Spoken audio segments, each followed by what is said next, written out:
Et on ouvre cette page loisirs avec vos idées de sortie pour le week-end. Gabriel, on commence avec un concert qui aura lieu ce vendredi à Guyancourt.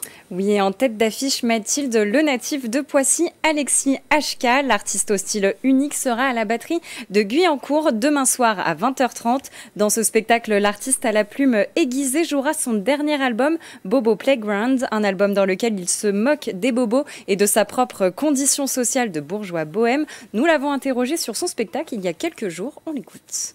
Comme l'album, c'est un assez bon mélange entre gravité et légèreté. Il y a beaucoup de connivence avec le public, pas mal de rire quand même, parce que moi j'aime bien mettre une partie pas stand-up, mais un petit peu amusante, quoi, un petit peu amusante. J'ai toujours eu un goût pour les palabres interminables qui font marrer les gens. Donc il y a du rire, il y a de la profondeur, il y a de la gravité, il y a d'excellents musiciens. Ils sont 3 derrière moi, basse, guitare, clavier, violoncelle. Moi, je fais de la guitare ou pas. Et donc, je pense que jusqu'à présent, les gens qui ont vu ce concert ont eu envie d'y revenir.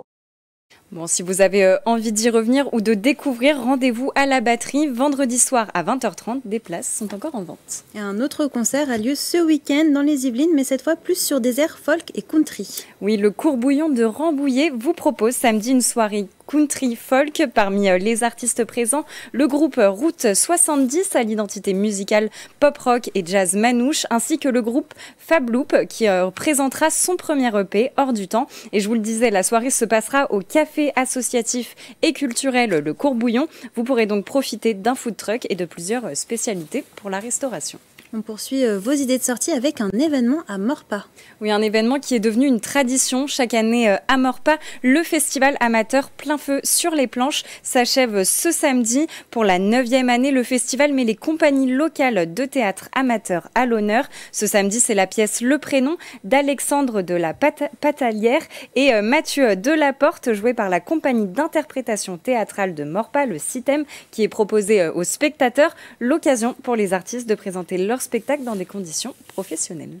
Du sport maintenant, à quelques mois des Jeux Olympiques et Paralympiques de Paris 2024, le village à vous, les Jeux, entame sa tournée dans les communes. Oui, dans exactement 169 jours débuteront les Jeux Olympiques et Paralympiques 2024, dont une partie des épreuves se tiendront, vous le savez, sur le territoire de Saint-Quentin en Yvelines. À cette occasion, la communauté d'agglomération a créé un village itinérant. L'objectif, faire découvrir les épreuves, les sites de compétition ainsi que de célébration. Alors, plusieurs dates sont prévues à travers les communes. La première, c'est ce samedi à Montigny-le-Bretonneux.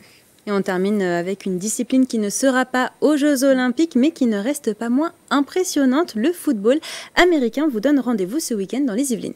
Oui, l'historique club des Templiers d'Élancourt joue à domicile ce week-end. Il rencontre les Myrmidons de Savigny-le-Temple. C'est le premier match à domicile pour les Élancourtois, le premier de la saison ayant été annulé en raison du gel et du froid. Après une dernière rencontre marquée par une défaite, les Templiers veulent se rattraper avec un objectif, celui de monter d'ici la fin de la saison. Et on espère qu'ils gagneront leur match. Merci beaucoup Gabriel Gontier pour toutes ces idées de sortie.